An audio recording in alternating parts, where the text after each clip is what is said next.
अब इस्लामाबाद में आइन की दफा इस्तेमाल करते हुए फौज को तलब कर लिया गया कि चलें जी फौज के हवाले जो है ना डी चौक करने, यानी आप कह सकते हैं कि रेड जोन का जो एरिया ना ये फौज के हवाले कर रहे हैं कि फौज इसलिए खड़ी कर रहे हैं कि शायद अगर पीटीए वाले दोबारा डी चौक की तरफ बढ़ते हैं तो उनको पता हो जी कि इधर फौज काबिज है। तो लोग कहते हैं कि फौज ने गोलियां चलाई हैं, तो मैं तो ये कहता हूं कि अगर फौज ने गोलियां चलानी होती इनके ऊपर तो ये अगर फौज चाहती तो ये इनको तो खैबर पख्तूनख्वा से पहले ही अटक वाले पुल के ऊपर भी स्टॉप कर सकते थे। ये बहुत बड़ी गेम हुई है किस्म की ना। अभी यानी डिमांड्स जो है वो यही है कि चलें जी अपना जो chief of army staff general Assam Munir साहब से वो जो है ना अपना इस्तीफे की डिमांड भी कर रही है ओवरसीज कम्युनिटी। उसके अलावा पाकिस्तानी कौम भी chief of army staff general Syed Assam Munir से इस्तीफा यानी रिजाइन डिमांड करते हैं कि आप नाकाम हुए लोगों को जो है ना तहफ़्फ़ुज़ फराहम करने में, और बेगुनाह लोगों का कत्लेआम हुआ इस्लामाबाद डी चौक पाकिस्तान के कैपिटल के अंदर। अब आपने देखना है कि अगर पाकिस्तान रेड जोन के अंदर फौज को तैनात किया जाता है तो वो क्यों किया जाता है? क्या वो इस डर से किया जा रहा है कि कहीं अपना खैबर पख्तूनख्वा वाले दोबारा उस तरफ ना आ जाए या धरना ना कोई दे पाए डी चौक के अंदर? और क्या ये हुकूमत डरी हुई है? हुकूमत देख रही है कि किसी तरीके से भी फौज को भरपूर तरीके से इस्तेमाल किया जाए, और खैबर पख्तूनख्वा की गवर्नमेंट जो है उसके अंदर भी वो कोशिश कर रहे थे कि किसी तरीके से गवर्नर राज लगाया जाए जिसमें वो नाकाम हुए। उसके अलावा पीटीआई के ऊपर भी पाबंदियां लगाने या उनको भी दहशतगर्द जमात करार देने में भी नाकाम हुए। तो ये सारी चीजें अभी जो है ना आप देख लें कि एस्टेब्लिशमेंट का जो दौर है इस्लामाबाद के अंदर, जी आप देख सकते हैं कि एस्टेब्लिशमेंट को आया जो उधर कीमती असासे हैं उनकी रखवाली के लिए बुलाया गया, या रेड जोन या पार्लियामेंट के लिए उनकी हिफाजत के लिए बुलाया गया, या वाकई ही जो अपना फौज है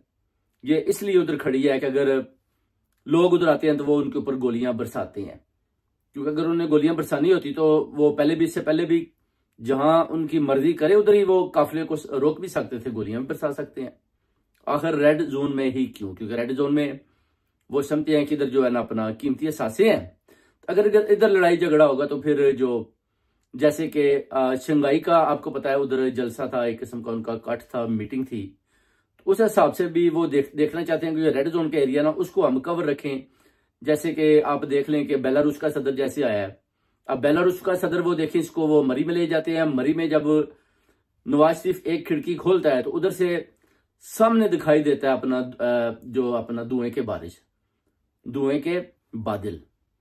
तो वो उससे पूछता है कि ये क्या है, तो वो बताते हैं जी ये बस जी स्मोक है इधर। नवाज शरीफ ये नहीं बताता कि जनाब इधर तो 270 पीपल मारे जा चुके हैं और शेलिंग हो रही है अपना जो इस्लामाबाद के अपना कैपिटल डी चौक रेड जोन के अंदर। तो वो बताता है जी ये धुएं के जो है ना बादल हैं। इस तरह उसको झूठी कहानियां सुनाने की कोशिश करता है, मगर बेलारूस के सदर को सब पता होता है कि इधर हो क्या रहा है और क्यों मुझे बुलाया गया है,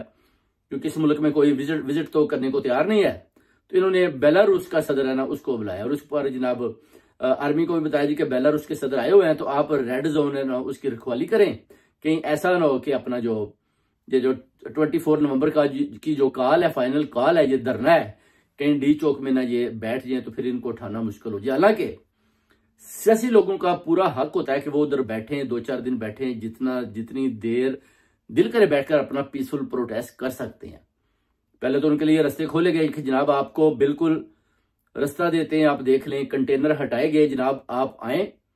और आकर बैठे, और जैसे वो डी चौक में दाखिल होते हैं तो उनके ऊपर सीधी गोलियां बरसाएंगी और इतनी ज्यादा शहादतें होगी। अब जनरल असम मुनीर साहब को भी देखना होगा कि जनाब ये हुकूमत तो खत्म हो चुकी है, ये हुकूमत तो किसी काम की नहीं है, इन्होंने तो बेगुनाह आदमियों के अब मर्डर कर दिए हैं। तो फिर जनरल असम मुनीर साहब से भी बेसिकली लोग इस्तीफे की डिमांड्स करते हैं, और उनको चाहिए कि फौरन से पहले इस्तीफा दें और इस हुकूमत